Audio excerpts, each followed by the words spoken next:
వర్ష ఋతో భాద్రపద మాస కృష్ణపక్ష దశమి పుష్య నక్షత్రం. ఈరోజు శుక్రవారం కదా, చాలా విశేషమైన రోజు. పుష్య నక్షత్రంలో జన్మించిన వారు శని దశలో జన్మిస్తూ ఉంటారు. కానీ దేవత గురువైతే నక్షత్ర కారకుడు శని గురువుల ఒక సంధి ఈ నక్షత్రం. మరియు కర్కాటక రాశిలో ఉంటుంది. చంద్రుడు కూడా అధిపతి. చాలా విశేషమైన నక్షత్రం పుష్య నక్షత్రం. ఈ పుష్య నక్షత్రం రోజు ఓం నమ శివాయ అనడం కానీ, లేదో ఓం శంకరాయ నమః అనడం కానీ, శివనామంలో ఏ నామాన్ని జపించినా మనకి విశేషమైన శక్తి ప్రాప్తిస్తుంది. కొన్నిసార్లు పుష్య నక్షత్రంలో విశేషంగా రుద్రాభిషేకాలు కూడా, మరియు కొన్ని హోమాలు యజ్ఞయాగాదుల్ని విశేషంగా ఆ నక్షత్రంలో ఆచరిస్తారు కొన్ని సిద్ధి పొందడానికి. అలా ఈరోజు మనము ఓం శంకరాయ నమః అనే నామాన్ని జపించి ఆ పరమేశ్వరుని ఆశీస్సులు పొందుదాం. ఓం శంకరాయ నమః, ఓం శంకరాయ నమః, ఓం శంకరాయ నమః, ఓం శంకరాయ నమః. అందరూ కూడా ఈ నామాన్ని ఈరోజు జపించండి. మీలో అతీంద్రియ శక్తులు పెరుగుతాయి. అంటే దైవశక్తి, మీలో ఉన్న ఆరా ఎనర్జీ ఇంక్రీజ్ అవుతుంది. అంతేకాకుండా ప్రకృతి మనకి ఆకర్షిస్తూ ఉంటుంది. ఇదే కాదు, ఈ నామాన్ని జపిస్తే ప్రశాంతత, అంటే మీ సోల్ పీస్ఫుల్ వైపు ప్రయాణం చేస్తుంది అనే విషయం. ఎప్పుడైతే సోల్కి ప్రశాంతత వస్తుందో మీలో కూడా ప్రశాంతతమైన ఆలోచనలు ఉత్పత్తి అవుతాయి. అటువంటి సమయంలో మనం ఏదైనా ఎటువంటి సందర్భం వచ్చినా దాన్ని ఎదిరించవచ్చు. అటువంటి గొప్ప సమయం మన జీవితంలో ప్రాప్తిస్తుంది. అంటే ఎదిరించే సమయం, అంటే ఏ కష్టాలు వచ్చినా ఎదిరించి బయటపడతాం అంతే. అలా మనం ఇప్పుడు ప్రశాంతత కోల్పోయి ఏదో సమస్యలో ఉన్నామనుకోండి, శంకరా అనుకోండి, ఖచ్చితంగా తెలియకుండానే మీకు ఏదో ఒక దారి కనబడుతుంది. అటువంటి శక్తి ఈ నామంలో ఉంటుంది. ఇక ఈరోజు మనమందరూ కూడా శంకర నామస్మరణ మనకి ప్రశాంతతని ఇస్తుంది. అయితే మంచి మాట కూడా ప్రశాంతతని ఇస్తుంది. జీవితంలో ఏదైనా కష్టాలు వచ్చినప్పుడు వాటిని ఎదిరించేస్తాం. తదుపరి ఈ కష్టం వల్ల మనకి ఏం తెలుసుకుంటాము అంటే, కష్టం వల్ల రాబోయే రోజుల్లో ఏదైనా కష్టాలు వస్తే ఎలా మనం ఎదిరించాలి అనే అనుభవము మరియు సిద్ధంగా ఉండడానికి మంచి టీచర్గా ఒక కష్టం మనకి నేర్పిస్తుంది. అలా తీసుకోవాలి. అయితే ఈరోజు మీకు అందరికీ తెలియచేస్తున్నా వినండి. చాలామంది అహంకారంతో వాళ్ళ నేచరు, అహంకారంతో వాళ్ళ మాటలు, అహంకారంతో ఇతరులతో స్పందించే విధానం చాలా రూడ్గా అనిపిస్తూ ఉంటుంది వేరే వాళ్ళకి. ఎందుకంటే అహంకారము అంతా నా వల్లనే జరుగుతుంది, నేను అనుకున్నట్టే జరుగుతుంది అని అహంకారం వెర్రివీగి చూపిస్తూ ఉంటుందంట. అలా చూపిస్తూ ఒకరోజు అహంకారం నిద్రించేసిందంట. నిద్రించేసినా కూడా జరిగేవన్నీ జరుగుతూనే ఉన్నాయంట. ఏది ఆగలేదు, ఎలా జరుగుతుందో అలా జరుగుతూనే ఉంది. కానీ అహంకారం మాత్రం పర్మనెంట్గా నిద్రకి వెళ్ళిపోయింది, మళ్ళీ లేవనే లేదు. అలా మీలో ఏదైనా అహంకారం ఉంటే, అంతా నా వల్లే అనుకుంటూ ఉంటే అది చాలా తప్పు. అది మీ వల్ల మాత్రం కాదు, అదంతా భగవంతుడు, ప్రకృతి చేయిస్తూ ఉంటుంది. అంతా నా వల్లే అని అనుకోవడం మీ ఒక అభిప్రాయం అంతే. కానీ మీరు లేకపోయినా ప్రకృతిలో జరిగేవి అవన్నీ జరుగుతూనే ఉంటాయి. కానీ మీ స్థానం ఏదైతే ఉంటుందో అది మీ స్థానమే ఉండిపోతుంది. కానీ మీ అహంకారం వల్ల ఇతరులకి బాధ పడుతుందే కానీ ప్రేమని మాత్రం పంచలేదు. అందుకే అహంకారాన్ని త్యజించి ప్రేమతో ఉండడం అలవాటు పడండి. మీకు మంచిది మరియు ఇతరులకి మంచిది అనేదే ఈరోజు మంచి మాట. ఈరోజు మీకు అందరికీ కూడా చాలామందికి, శ్రీమంతులకు కావచ్చు, ఒక మహారాజుకు కావచ్చు, ఇటువంటి వాళ్ళకి కొందరికి అహంకారాలు ఉండేవారు పూర్వంలో. ఒక అహంకారి అయిన ఒక మహారాజు. కానీ ఆ అహంకార అయిన మహారాజు తన తోడు, అంటే తన జతలోనే చిన్న వయసులో గురుకులంలో చదువుకున్న ఒక స్నేహితుడు, అతను సాధువుగా, అంటే అతను సన్యాసత్వాన్ని స్వీకరించాడు. సన్యాసత్వాన్ని స్వీకరించిన తర్వాత ఈ ఒక మహారాజు ఎవరైతే ఉంటారో అహంకారి మహారాజు, ఇక నాకు తెలిసిన వారు, నా జతలో చదివిన వారు సన్యాసిగా స్వీకరించారు, వాళ్ళ దైవ స్వభావాలు, వాళ్ళని పిలుచుకుందాము అని ఆ ఒక రాజ్యానికి వాళ్ళు ఇన్వైట్ చేస్తారు. ఆ మహారాజు ఇన్వైట్ చేస్తే సన్యాసులు కదా, వాళ్ళు ఎవరు పిలిచినా అహంకారంతో నేను రాను అనకూడదు, ఎవరు పిలిచినా లేదు అనుకోకూడదు. సమయ సందర్భాన్ని చూసి ఆ సమయానికి ఈది లేకపోతే ఇంకొక సమయంలో వస్తాను అని చెప్పాలి. కానీ ఒక సన్యాసత్వం స్వీకరించిన వారు ప్రపంచంలో అతనికి అందరూ ఒకటే, పేదవాడు ఒకటే, శ్రీమంతులు ఒకటే, ధనికుడు ఒకరే, ఒక రాజకీయులు ఒకరే. అందరూ సన్యాసత్వం స్వీకరించిన తర్వాత కుటుంబము, ప్రజలు, పెద్దవారు, చిన్నవారు అందరూ ఏకత్వంలో చూస్తేనే అతను సన్యాసి అవుతాడు. కానీ ఒక్కొక్కరికి ఒక్కొక్క విధానంగా చూస్తే వాళ్ళని కపట సన్యాసి అంటారు.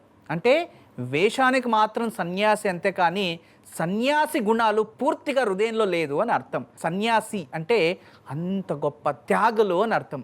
అంటే సర్వము త్యజించి లోక కళ్యాణం కోసం ప్రజలకి మంచిదాన్ని బోధించడానికి మాత్రమే సన్యాసత్వాన్ని స్వీకరించేవారు ఎంతో మహనీయులు ఉన్నారు. అంత గొప్పది సన్యాసత్వం స్వీకరించడం అనేది కూడా చాలా ధైర్యం ఉండాలి. వాళ్ళకు వాళ్ళే స్వీకరించే సమయంలో నదిలో స్నానం చేసి వాళ్ళు కేశాలన్నీ తీర్చుకొని శరీరంపై ఉన్న యజ్ఞోపవితాన్ని తీసి మలతాడుని కూడా తీసేసి అన్ని రకాల తీసేసి సముద్ర స్నానం చేసి వాళ్ళకు వాళ్ళే స్వయంగా పూర్వాశ్రమానికి తర్పణాన్ని వదులుకొని తర్వాత రెండో ఆశ్రమాన్ని, అంటే పూర్వాశ్రమం ఏదైతే సాంసారిక అనుబంధాలు బంధాల్లో ఉండే జీవితానికి తర్పణాన్ని వదిలి మళ్ళీ ఇది కొత్త జీవితం ఆ రోజు నుంచి ప్రారంభమవుతుంది. అంత గొప్పది సన్యాసత్వం స్వీకరించడం కూడా. కానీ అదే నియమాలను పాటిస్తూ ఉంటారు సన్యాసులు. అందుకే అటువంటి వారిని ఈ ఒక అహంకారి మహారాజు పిలుస్తారు. ఎందుకు అంటే, ఓ మా ఒక ఆస్థానానికి ఒకరు గొప్పవాళ్ళు వచ్చారు అని చెప్పుకోవాలి నేను అని చెప్పి పిలుస్తారు. పిలిచిన తర్వాత అతను వస్తారు. వచ్చిన తర్వాత నమస్కారం అంటారు. నమస్కారం. ఇక అతను తన రాజ్యాన్ని అంతా మా రాజ్యంలో ఇది ఉంది, ఇలా ఉంటుంది అని అన్నీ పరిచయం చేసి రాజుని ఆస్థానానికి తీసుకెళ్తారు. తీసుకెళ్ళి అక్కడంతా చూపించి, గురుగారు ఈరోజు మీరు అంటే నా ఒక ధనాగారాన్ని చూపిస్తాను. ధనాగారం అంటే ధనాన్ని ఉంచే ఒక చోటుకి మిమ్మల్ని తీసుకెళ్ళి చూపిస్తాను అంటాడు. సరే పదప్ప, అందులో ఏముంది అంటారు. అక్కడ తీసుకెళ్ళి, స్వామి ఇది చూడండి, ఇది రత్నాలు, ఇదిగో ఇవి వజ్రాలు, ఇవి ముత్యాలు, ఇవి పగడాలు, ఇవి బంగారు, ఇంత ధనం ఎక్కడా లేదు చూడండి అంటారు. చూపించిన తర్వాత దీన్ని చూసి మీకు ఏమనిపించింది స్వామి చెప్పండి అంటే, నాకు అనిపించింది చెప్పాలా? సరే, దీన్ని ఇక్కడ ఉంచావు కదా, దీనివల్ల నీకు ఎంత లాభం వస్తుంది అని ఆ ఒక గురువుగారు ప్రశ్నిస్తారు. దీనివల్ల లాభం అయితే రాదు స్వామి, ఇంకా దీన్ని ఇక్కడ మనం పెట్టి దీన్ని చూసుకోవడానికి ఒక 100 మంది సేవకులు ఉన్నారు, వాళ్ళకి ప్రతి నెల నేను భత్యాన్ని ఇవ్వాలి, అంటే జీతం ఇవ్వాలి, దీన్ని కాపాడుకోవడానికే ఖర్చు అవుతుంది, కానీ ఇది ఇక్కడే ఉంటాయి స్వామి అంటాడు. అవునా, అయితే దీనివల్ల నీకేమీ రాదు, కానీ దీన్ని కాపాడుకోవడానికే డబ్బులు ఖర్చు పెట్టాలి. అయితే దీనికన్నా విలువైనది ఒక రత్నం ఉంది, రా చూపిస్తా అని చెప్పి ఒక గుడిసింటికి తీసుకెళ్తారు స్వామీజీ. ఆ ఒక గుడిసెలో ఒక వైదివ్యం చెందిన స్త్రీ తిరగలి రాయి తెలుసు కదా, ఆ తిరగలి రాయి ముందు కూర్చొని తన పని తను చేసుకుంటూ ఉంటుంది. విసర్రాయి అంటారు, తిరగల రాయి అంటారు. చేస్తూ ఉంటే, చూడండి మహారాజా దీన్ని చూసారా? చూశాను. ఇది ఇక్కడ ఉన్న ప్రజలు ఎవరైనా వాళ్ళ దగ్గర ఉన్న ధాన్యం ఏదైనా తెచ్చిస్తే ఈ తిరగరు రాయిలో ఆమె వేసి దాన్ని చక్కగా ఆ పిండిని చేసి లేదా వడ్లని బియ్యంగా మార్చి వాళ్ళకి ఇచ్చి వాళ్ళు ఏదైనా ధనాన్ని ఇస్తే దాంట్లో ఈమె జీవితం చేస్తూ ఉంది. అంటే ఈ విసర్రాయి ఆమె జీవితానికి ప్రతిరోజు సంపాదించి ఇస్తూ ఉంది. అంటే ఆ రత్నానికన్నా ఈ రత్నానికే విలువ ఎక్కువ కదా అనగానే ఆ మహారాజు తలదించుకున్నాడంట. అలా అహంకారం అందరి ముందు పనిచేయదు. అందుకే అహంకారాన్ని త్యజించి అందరినీ గౌరవించి అందరినీ ప్రేమించుకొని కష్టంలో ఇతరుల్ని ఆగుకుంటూ మంచి మార్గాన్ని ఎన్నుకోవాలి అనేది ఈ ఒక కథలో ఉన్న సారాంశం. అయితే మీకు అందరికీ కూడా ఒక విషయాన్ని తెలియచేస్తా వినండి. ఒక రాజ్యంలో ఒక మహారాజు, ఆ మహారాజుకి ఒక చిన్న కథని వేస్తారు. ఆ కథని చెప్పి ఎవరైతే ఆ కథకి మంచి సమాధానం తెలియచేస్తారో వాళ్ళకి ఆ ఒక స్థానాన్ని అలంకరిస్తారు అని తెలియచేస్తారు. అలా తెలియచేసిన వెంటనే ఓకే, అయితే ఇక్కడ ఎవ్వరు ఆ ప్రశ్నకి మంచి సమాధానాలు చెప్తారో వాళ్ళు ఆ ఒక గ్రామానికి మంచి అధిపతి అవుతారు అని ఆ మహారాజు ఆ మంత్రులు కూర్చొని నిర్ణయిస్తారు గ్రామ లెక్కాధికారిగా. పూర్వంలో మనకి ఇలా ఎగ్జామ్స్ అనేది ఉండేది కాదు. వాళ్ళ తెలివిని పరీక్షించి ఆ ఒక వృత్తిని ఇచ్చేవారు. అలా ఆ ఒక గ్రామ లెక్కాధికారి పోస్ట్కి చాలామంది వస్తారు. వస్తే ఎవరు ప్రశ్న అడిగినా దానికి అందరూ తప్పు సమాధానాలే తెలియచేస్తుంటారు. ఒక అతను వస్తారు, మరొకసారి చెప్పండి స్వామి ఆ ఒక విషయాన్ని అంటారు. అప్పుడు ఆ మంత్రి గారు వర్ణిస్తారు. ఒక ఊర్లో ఒక వ్యాపారస్తుడు ఉంటాడు. ఆ వ్యాపారస్తుడికి ఒకే కూతురు, కొడుకులు ఉండరు. అప్పుడు వాళ్ళు అనుకుంటారు ఇంటి అల్లుడు కావాలి అని. అలా ఒక మంచి వ్యక్తిని చూసి ఇంటి అల్లుడుగా పెళ్లి కూతురునిచ్చి పెళ్లి చేసుకుంటాడు. ఆమె మహా సౌందర్యవతి, కానీ అల్లుడు మాత్రం చాలా మంచివాడు. ఇద్దరు పెళ్లి చేసుకో ఉంటారు. కానీ ఆ ఒక వ్యాపారస్తుని కూతురు అహంకారి మరియు భర్తని భర్తగా ఎప్పుడు చూడలేదు. భర్తని నిందిస్తూ దూషిస్తూ చిన్నతనంతో ఆ అబ్బాయిని చూస్తూ ఉంటుంది. కానీ భర్త మాత్రం ఎప్పుడు ఆమెని ప్రేమిస్తూనే ఉంటాడు. ఎప్పుడు ఆమె ఎటువంటి నిందన వేసినా కూడా ఇతను దాన్ని పట్టించుకోకుండా ప్రేమగా ఆమెకి ఏం చేయాలి, భర్త విషయంలో లోటు లేకుండా చూసుకుంటూ ఉంటాడు. కానీ ఒక్కరోజు ఆమె బయట తిరుగుతూ ఉండే సమయంలో ఒక దూరంలో ఒక వ్యక్తిని చూసి ఆకర్షిస్తుంది. ఆకర్షించిన తర్వాత ఈమె ధనికరాలు వ్యాపారస్తుని కూతురు కదా, రోజు అతను చూసి ఆకర్షిస్తూ ఉంటే ఒకరోజు తన భర్త తన తల్లిదండ్రులను చూడాలని దూరం వెళ్ళినప్పుడు అప్పుడు తన దగ్గర ఉన్న సేవకికి చెప్పి అతన్ని రమ్మని చెప్పు, నేను మాట్లాడాలి అంటే, ఎక్కడికి రమ్మని చెప్పాలి అమ్మగారు అంటే, మన తోటలోకి రేపు ఉదయం 4 గంటలకు రమ్మని చెప్పు అనగా ఈవిడ వెళ్ళి తెలియచేస్తుంది. అతను వస్తాడు. ఎవరు? ఆ సౌందర్య యువకుడు. ఈవిడ కూడా వెళ్తుంది. వెళ్ళి అతన్ని చూసి ఆ ఆనందంలో ఈమె ఎక్కువ ఆనందంతో ఆమె అక్కడే చనిపోతుంది. వెంటనే అతను ఆమెను చూసి ఇదేంటి ఇలా చనిపోయింది భయంతో అతను కూడా అక్కడే చనిపోతారు. తర్వాత మార్నింగ్ పొద్దున్నే అయిపోతుంది, ఉదయం అయిపోతుంది. వీళ్ళు ఎక్కడున్నారు ఎక్కడ పోయారంటే ఆ సేవకి తెలుసు కదా, జరిగిన విషయం అంతా తండ్రికి తెలియచేస్తుంది. అందరూ తోటలోకి వెళ్తారు. వాళ్ళిద్దరూ అక్కడ చెరిపోయి పడిపోయి ఉంటే ఆ తండ్రి ఏడుస్తూ ఉంటారు, ఆ సేవకిని ఏడుస్తూ ఉంటుంది. దాన్ని విన్న ఆ ఒక భర్త వచ్చి చూస్తాడు. భర్త కూడా ఏడుస్తూ ఏడుస్తూ మరణించేస్తారు. ఇది కథ. అప్పుడు ఆ మంత్రి గారు అప్పుడు ఆ ఒక ఎవరైతే ఆ పోస్ట్కి వచ్చింటారో వాళ్ళకి తెలియచేస్తారు, ఇందులో స్వచ్ఛమైన ప్రేమ ఎవరిది, దీన్ని తెలియచేస్తే వాళ్ళకి ఈ గ్రామ లెక్కాధికారిని తెలియచేసినప్పుడు ఎవరైతే అతను వచ్చింటాడో అతను ఆలోచించి సమాధానం చెప్పకుండా వాపస్ వెళ్ళిపోతారు. ఎందుకంటే అందరిలోనూ ప్రేమ ఉంది, కానీ స్వచ్ఛమైనది ఏది ఆలోచించండి. మంచి భర్త, కానీ భర్తకు ద్రోహం చేసి ఇతరుల ప్రేమలో పడడం అది స్వచ్ఛమైన ప్రేమ కాదు. రెండోది, ఇంకొక అతను ఒక వివాహితురాలైన స్త్రీని ప్రేమించడం అతనిది స్వచ్ఛమైన ప్రేమ కాదు. తర్వాత ఇతరుల పత్నిని అతను ఆకర్షించడం అతనిలో కూడా స్వచ్ఛమైన ప్రేమ కాదు. తదుపరి వాళ్ళిద్దరూ చనిపోయిన తర్వాత ఇతను వాళ్ళిద్దరి కోసం చనిపోవడం ఇతనిది కూడా స్వచ్ఛమైన ప్రేమ కాదు.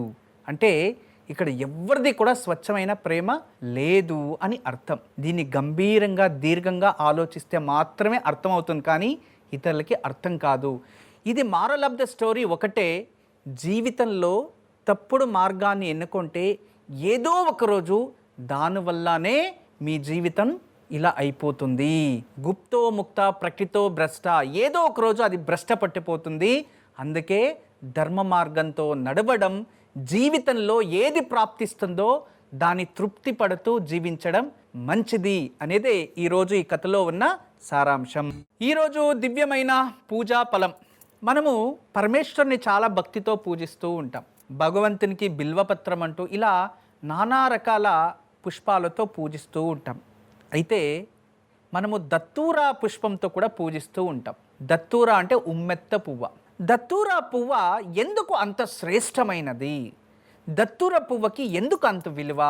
ఇప్పుడు చూడండి, దత్తూర పువ్వు ఉంటుంది.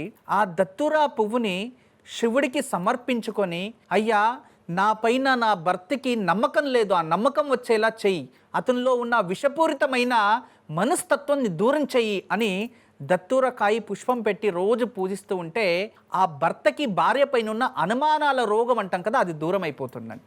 తర్వాత ఎవరైనా మనల్ని శత్రువులుగా చూస్తూ ఉంటే కుటుంబ సభ్యులే వాళ్ళ పేరుతో నమస్కరించి, పరమేశ్వర నా కుటుంబ సభ్యులే నన్ను శత్రువుగా చూస్తున్నారు, దయచేసి వాళ్ళ శత్రుత్వం తీసేవేయి అని చెప్పి దత్తూర పుష్పము, దత్తూరపు కాయి దేవుడికి సమర్పిస్తే వాళ్ళు ఉన్న విషపూరితమైన అంటే ఆ శత్రు గుణాలు అనేవి నశిస్తాయట.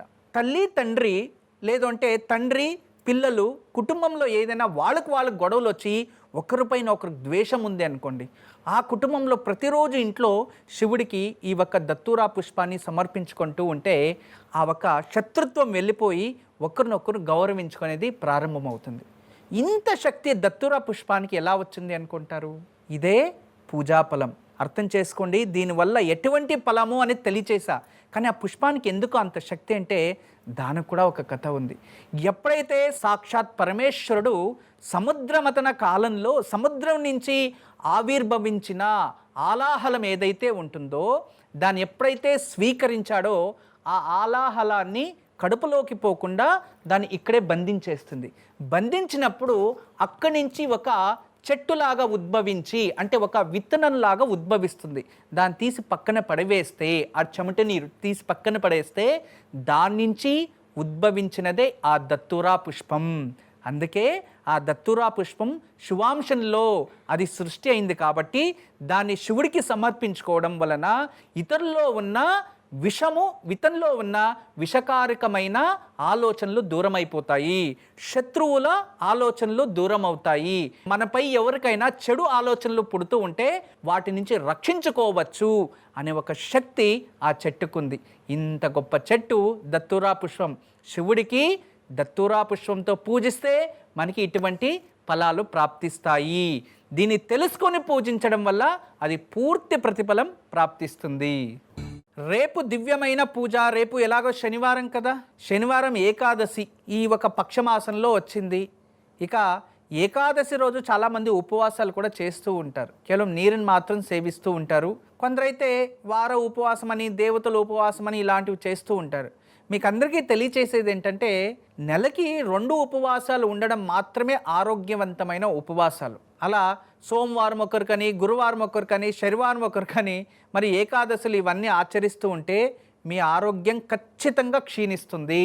ఆరోగ్యం బాగుండాలి అంటే నెలకి 2 ఏకాదశులు మాత్రమే మీరు పాటించాలి.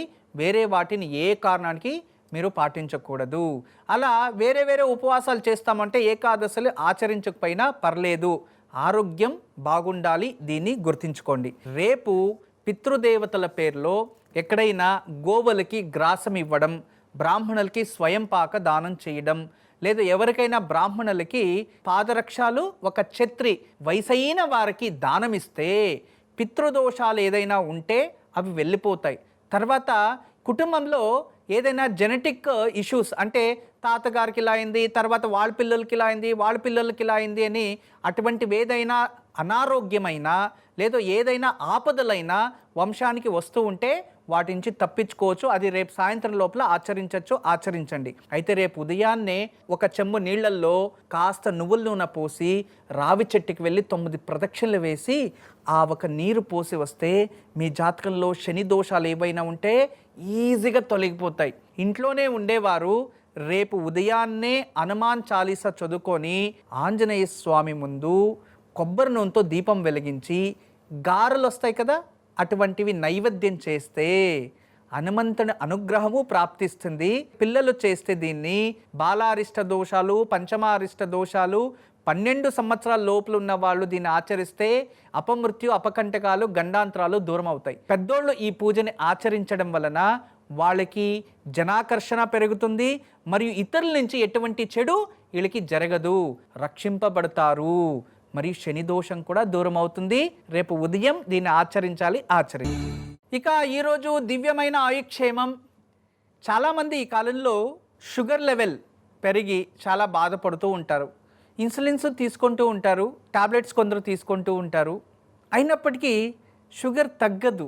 దానివల్ల వాళ్ళు ఏం చేయాలో అర్థం కాకుండా చాలా భయపడుతూ ఉంటారు. దీని అన్నిటికీ మన ఆయుర్వేద శాస్త్రంలో గొప్ప ఔషధాలు ఇచ్చారు. అది భారతదేశంలో పెరిగే సస్యాలకే అటువంటి గుణాలు ఉన్నాయి అని WHO కూడా రిలీజ్ చేసింది.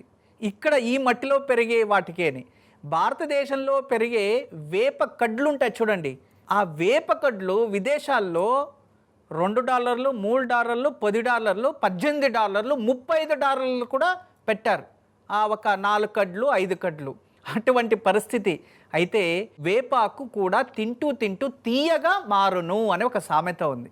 వేపాకు రోజుకు 2 ఆకులు మీరు సేవిస్తూ ఉంటే, వేపాకు పచ్చివి చాలా మంచిది. అది యాంటీబయోటిక్. కోవిడ్ టైంలో ఎంతోమంది వేపాకు తినుకొని వాళ్ళకి కోవిడ్ వచ్చినా వాళ్ళకి తెలీదు, మరియు కోవిడ్ రాకుండా కూడా కాపాడుకున్నారు. వేపాకు అంత రక్షించింది. అలా వేపాకుని రోజు 2 ఆకులు తింటూ ఉంటే కూడా పరగడపనే వాళ్ళకి షుగర్ లెవెల్ ఏ కారణానికి పెరగదు. వేపాకు రోజు దొరకదు అనేవారు ఇదిగో ఇటువంటి వేపాకు చూర్ణాన్ని తప్పించుకొని ఉదయం లేవగానే వాకింగ్కి వెళ్తారు కదా, వెళ్ళక ముందు 1 టీ స్పూన్ గ్లాస్ వాటర్లో కలిపేసి పరగడుపున తాగేసి అలా మీరు వాకింగ్ చేస్తూ ఉండండి. షుగర్ ఇంక్రీజ్ అనేది కనబడదు. వేప అనేది అంత గొప్పది. ఇది ఒక రకమైన మధునాశినిలాగా పనిచేస్తుంది. షుగర్ పేషెంట్లకి ఇది చాలా అవసరం పడుతుంది. దీనివల్ల షుగర్ ఉన్నా కూడా ఆయుష్ పెరుగుతుంది. ఎందుకంటే ఇప్పుడున్న ఈ ఒక షుగర్ వ్యాధుల వాళ్ళు చాలా మెడిసిన్స్ తీసుకొని, కొందరు మెడిసిన్ తీసుకోకుండా మానేసి షుగర్ ఇన్బ్యాలెన్స్ అయిపోయి కిడ్నీ ప్రాబ్లమ్స్ ఇవన్నీ వస్తున్నాయి. దయచేసి మిమ్మల్ని ఫ్యామిలీలు నమ్ముకో ఉంటాయి, కాస్త మీ కుటుంబం కోసం బతకండి.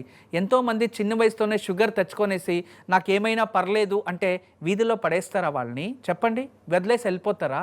వాళ్ళు మిమ్మల్ని నమ్ముకొని, మీరు వాళ్ళని వివాహం చేసుకొని మిమ్మల్ని నమ్ముకొని పిల్లలు కని వాళ్ళు మీ ఒక ప్రేమతో వాళ్ళు మీకు అటాచ్మెంట్ అయిపోయి ఉంటారు. మీరు ఇర్రెస్పాన్సిబిలిటీతో ఆరోగ్యం చక్కగా చూసుకోకుండా నాకేమైతే జరిగినాయి అని చెప్పి నిర్లక్ష్యంతో ఏదైనా ప్రాబ్లం అయితే మళ్ళీ వాళ్ళు మిమ్మల్ని హాస్పిటల్లో పెట్టి ఆస్తులంతా అమ్మేసి మీకేదైనా అయి చనిపోతే మళ్ళీ వాళ్ళు వీధుల్లో పడి మీరు చనిపోయిన తర్వాత అప్పులు కట్టడానికి వాళ్ళు ఇక జీవితాంతం కష్టపడాలి. అటువంటి పరిస్థితులు ఎన్నో ఉదాహరణలు ఉన్నాయి.